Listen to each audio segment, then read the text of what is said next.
so we got the first one done. For the most part, you just got to write it down. So this would be f prime of 4, f prime of 0, f prime of 2. So it's big negative, small negative, 0. And then you get positive, and then big positive. 4, 0, 2, negative 2, 3. So the big hurdle to get over as a calculus student in the beginning is training your brain to let go of what f is doing when you're talking about f prime. Right? I don't care where f is, I care what direction it's headed. So the direction is independent of where it is. Number 2 is a little freaky. I'll give you that. The best way, again, if I'm asking about units and they give you prime notation, say check. What the shit? Let me write that over for you. Fix that for you, buddy. That's dr over, what's r prime? dA. What units is dr in? Thousands of dollars. So that's revenue money, right? That's revenue dollars over advertising dollars. Or however you want to say that. All I care about is units. I don't care about numbers. You can say money in versus money out. What's another way to say it? Or do you have another way? Or... So it's a little weird to just leave it as dollars over dollars, which is really what it is. But think about giving medication. Anybody have kids? Anybody? Got kids? You're like, anybody ever heard of medicine? So you might have had to take medicine. Depending on how big you are, you take a certain amount of medicine. So what if it was you take 3,000 grams per gram of weight? So it's grams per gram. It's like, what the shit? They would cancel each other out. But no, it's grams of medicine per grams of body, right?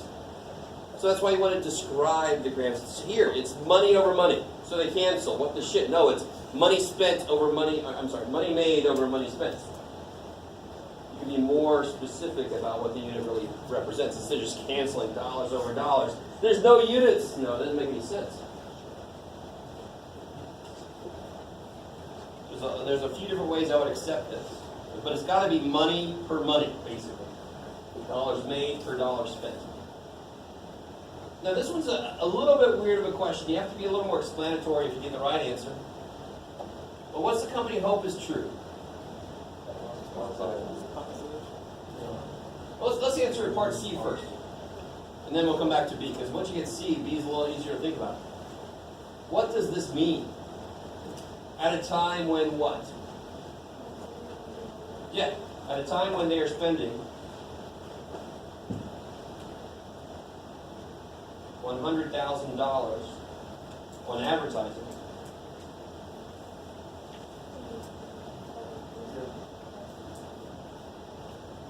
Keep going.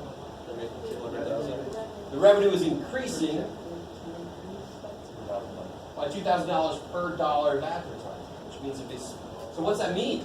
So at a time when they're spending $100,000 in advertising, will the revenue go up or down if they spend a little more in advertising? It'll go up. They spend $1 more in advertising, revenue goes up by $2,000.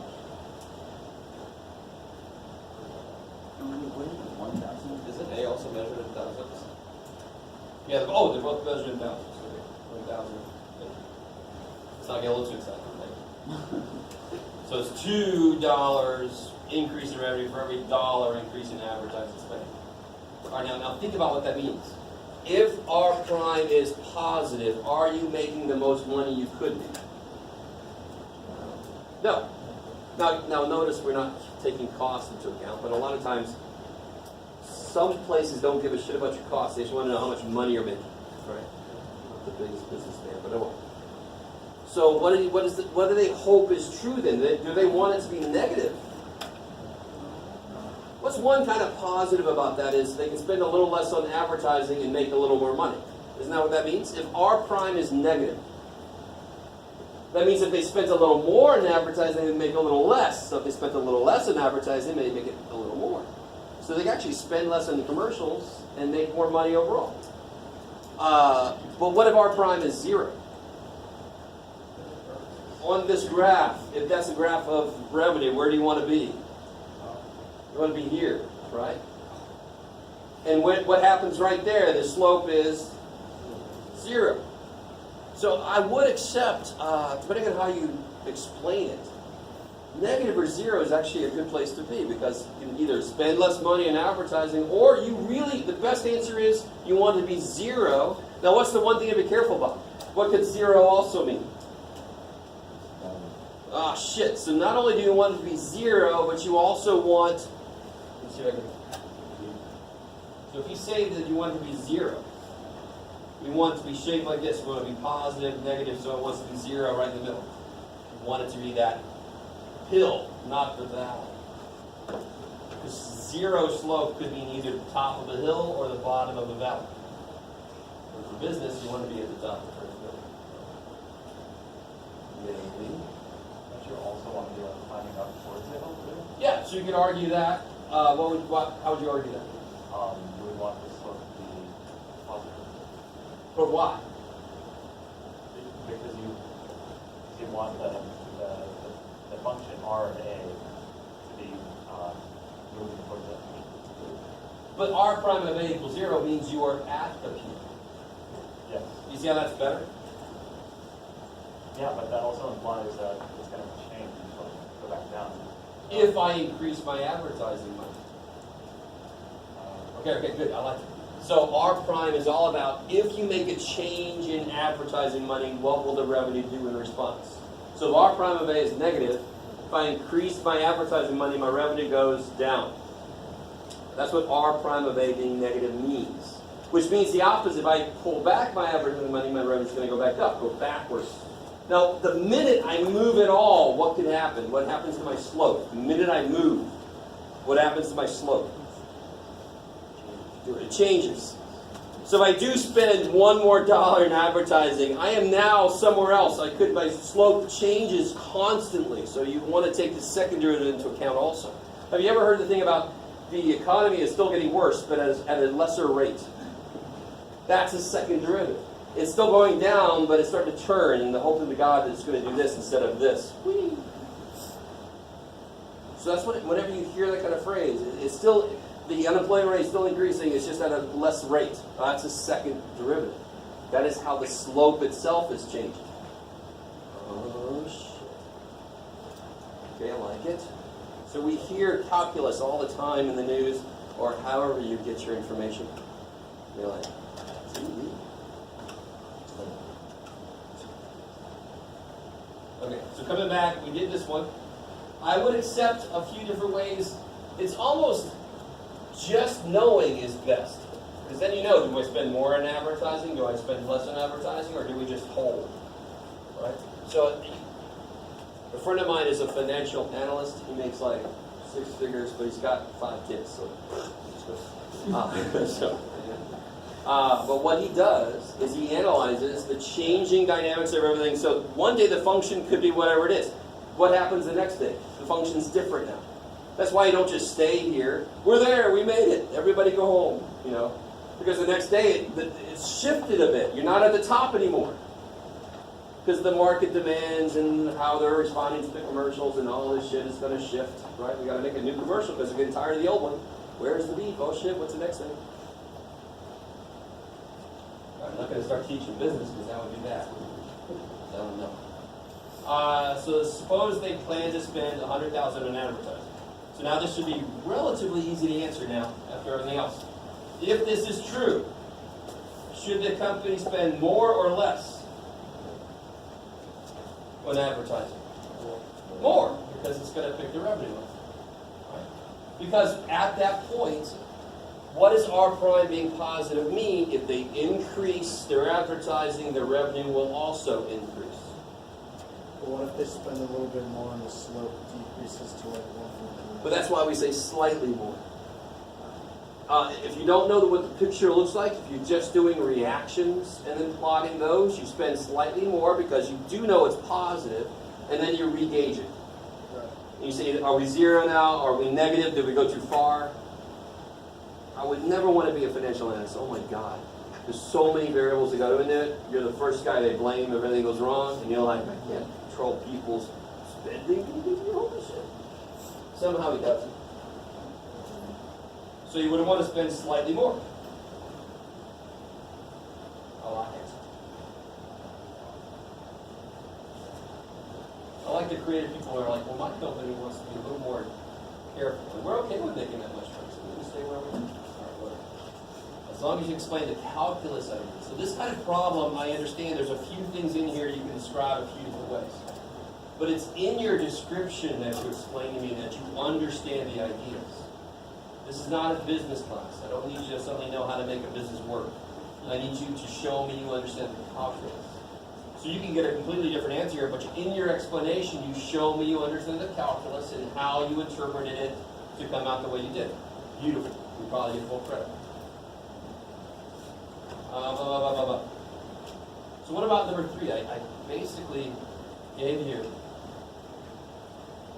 So given that f prime of 3 is -1, that means what? F is -1. And this tells me what? Point. The point. Find the equation and the tangent line. Now here's what I do. Y equals -x, right? -1x, yeah. -x. If x is 3, what's y supposed to be?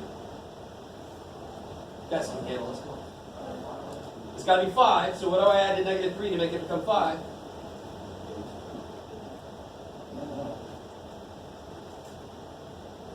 Or you can do your B shit or whatever, right? I'm just trying to show you. The more you understand math, the less you should have to do. Right? I start to write -x. That's true about the slope so far, right? Now make the point work. Put a negative. If you put a 3 in, that's -3. I needed to be 5, so I better add 8 to the damn thing. So I get 5, and I put in a 3. I don't use y minus y1. I don't use B shit. Right? Now, if you guys want to, there's nothing wrong with that. Please understand. You can do either the y minus y1, you can do the m supposed to be. That's beautiful. I'm just trying to show you. The more math you know, the less shit you should have to do. If you did all this, that's showing work. I love it. So I really don't know the technology that would give that to you. You have to come up with that on your own. Like it. Any questions on this worksheet? Does it make more sense now than when you were first going through it? Now we got to grade this. No. So this is where you want to make mistakes. If you're going to make mistakes, you want to make them here, so you don't make them on quiz or a test. Okay.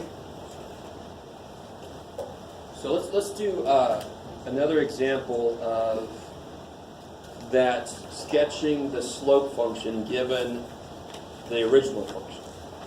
This is really freaky in the brain. Since I'm up here, I might as well. Yeah.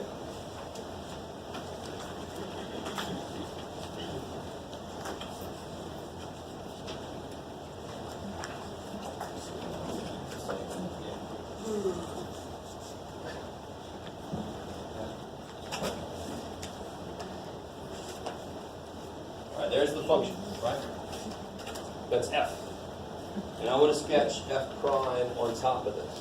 So very often in a test, I'll give you this, and on top of it, in pencil, I just want you to sketch f prime. This is so freaky. Trust me, I remember as a student when I first did these, your brain will click eventually, you're like, oh, thank God. But at first, you just start following the curve. So what you can do, you can be very specific. Where do you think was the best place to start? Where are my anchor points? Where are the parts where I just know for sure what the shit's going on? Yes. When you have these horizontal tangent lines at the valley or the peak, what are the slopes there? 0. So there's my anchor points.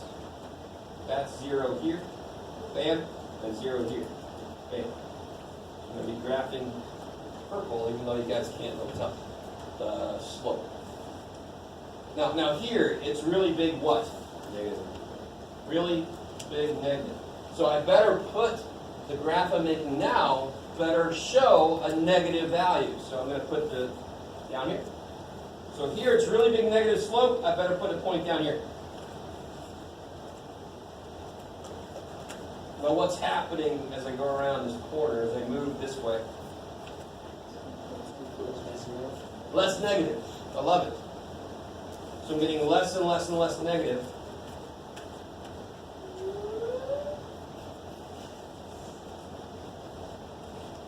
And what happens once I get past this point?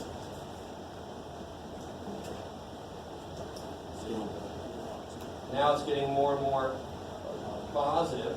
Do you see how right in here, there's a place where it's the most positive in between those two anchor points? There's a place right in there where it's the most positive it is between the two purple points, right? So here it's very small, then it's getting bigger and bigger. So somewhere right in here, there's somewhere it's the biggest positive, because what's it do after that? Starts going back down. So right in there, some of you guys actually know the name of that. It deals with the second derivative, because I just described how the slope itself was changing. That is a second derivative. A derivative describes how the function is changing, how it's moving. A second derivative describes how the slope is changing. Oh, you guys are like, stop it with this shit. And then there's the third derivative. So that is going to be, so what's the slope gets positive, the slope gets positive. Can you guys kind of eyeball where that biggest slope is? Somewhere it looks like do you guys see how this looks like a cup opening up? Some of you guys might know the language I'm using. And this looks like a cup opening down. And in the middle somewhere there's the joint where they meet.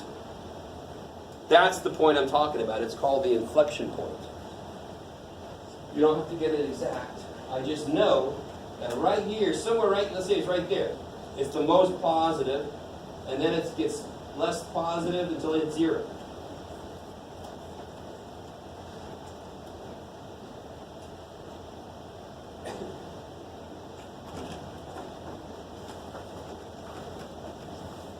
And then what happens back here? It's really big negative.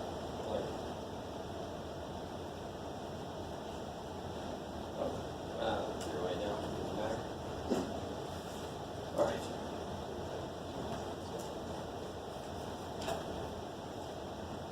So to be honest, right here, it could have been this way or that way. Right now I'm not going to be too picky. Oh, let me give you an idea. So now I want you to try some of this on your own.